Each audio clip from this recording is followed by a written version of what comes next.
ഈ പാർട്ടി സ്നേഹികളായ ആളുകൾ മൂന്ന് തരമാണ്. എൻ്റെ അഭിപ്രായം പറഞ്ഞതാണ്. കേൾക്കുന്നവർക്ക് ഇഷ്ടക്കേട് വരരുത് എന്നാണ് ഞാൻ ആലോചിക്കുന്നത്. മൂന്ന് തരം പ്രവർത്തകരാണ്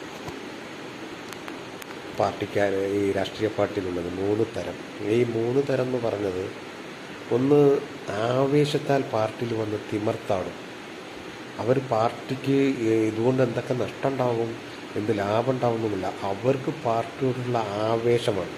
ആവേശത്താൽ തിമർത്താടി കുറേ പ്രശ്നങ്ങൾ വരുത്തി വെച്ച്, കുറേ സാമ്പത്തിക നഷ്ടങ്ങൾ വരുത്തി വെച്ച്, കുറേ കേസസുകൾ വരുത്തി വെച്ച്, അങ്ങനെയെല്ലാം കുറേ ചെയ്തിട്ട് അവസാനം ഇവരെ ഊർജ്ജം നഷ്ടപ്പെടും. അങ്ങനെ അവർ സ്വമേധയാ സൈഡ്ലൈസ് ആവും. അവർ തന്നെ സ്വമേധയാ ഒതുങ്ങിപ്പോകും. പിന്നെ രണ്ടാമതൊരു പാർട്ടിക്കാരുണ്ട്, രണ്ടാമത് പ്രവർത്തകരുണ്ട്. അത് ആവശ്യക്കാരാണ്. പാർട്ടിയിലേക്ക് വരുന്നത് അവരൊരു ലക്ഷ്യം വെച്ചാൽ അവർക്ക് ചില ആവശ്യങ്ങളുണ്ടാകും. അത് ഏത് തരത്തിലും അവർ നേടിയെടുക്കും. ആരൊക്കെ ഉപയോഗിച്ച് അത് നേടിയെടുക്കാം, അതൊക്കെ അവർ ചിന്തിച്ചു കൊണ്ടാണ് പാർട്ടിയിൽ വരുന്നത്. അങ്ങനെ കുറച്ചു കാലം അവരും പാർട്ടിയിലുണ്ടാകും. അവർ പാർട്ടിയിൽ നിന്ന് അവർക്ക് കിട്ടാവുന്ന മാക്സിമം അവർ ഉപയോഗിച്ച് അവർക്ക് വേണ്ടതെല്ലാം അവർ കൈക്കലാക്കിയിട്ട് സ്വമേധയാ അവരും സൈഡ്ലൈസ് ആവും, അവരും ഒതുങ്ങിപ്പോകും. പിന്നെ മൂന്നാമതുള്ളത് പ്രവർത്തകർ. അവരാണ് ആശയപരമായി പാർട്ടിയിൽ നിൽക്കുന്നത്.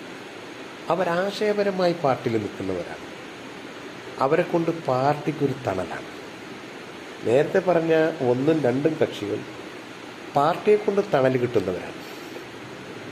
എന്നാൽ ആശയപരമായി നേരിട്ട, ആശയപരമായി പാർട്ടിയെ ചിന്തിച്ച് അനുസരിച്ച് പാർട്ടിയോടൊപ്പം നിന്ന് പാർട്ടിക്ക് തണലായി പാർട്ടിയിൽ നിന്നും ഒന്നും പ്രതീക്ഷിക്കാത്ത ആളുകളാണ്. അങ്ങനെ വരുന്ന ലക്ഷോപലക്ഷം ആളുകളാണ് പാർട്ടിയുടെ നെടുംതൂണുകൾ. അവരാണ് പാർട്ടിയെ കാത്തു സൂക്ഷിക്കുന്നത്. അങ്ങനെ മൂന്ന് തരം ആളുകളുണ്ട്. ആവേശം മൂത്ത് വരുന്നവരുണ്ട്, ആവശ്യക്കാരുണ്ട്, ആശയപരമായി പാർട്ടിയോടൊപ്പം നിൽക്കുന്നവരുണ്ട്. ഈ മൂന്ന് തരം ആളുകളുണ്ട്. ഇവരിൽ അവസാനം പറഞ്ഞ ആശയപരമായി പാർട്ടിയോടൊപ്പം നിൽക്കുന്ന പ്രവർത്തകരുണ്ടല്ലോ, അവരാണ് പാർട്ടിക്കാർ. അവരാണ് എന്നും പാർട്ടിയിൽ ഉണ്ടാകുക, പാർട്ടിയെ താങ്ങി നിർത്തുന്നതും പാർട്ടിയെ സംരക്ഷിക്കുന്നതും പാർട്ടി പറയുന്നത് അനുസരിക്കുന്നതും. മറ്റുള്ളവരെല്ലാം അവരുടെ കാര്യങ്ങൾക്ക് വന്ന് കുറച്ച് നേരം ഷോ ചെയ്ത് തിരിച്ചു പോകുന്നവരാണ്. അവരെ കൊണ്ട് പാർട്ടിക്ക് ഒരു ലാഭവും ഉണ്ടാകില്ല.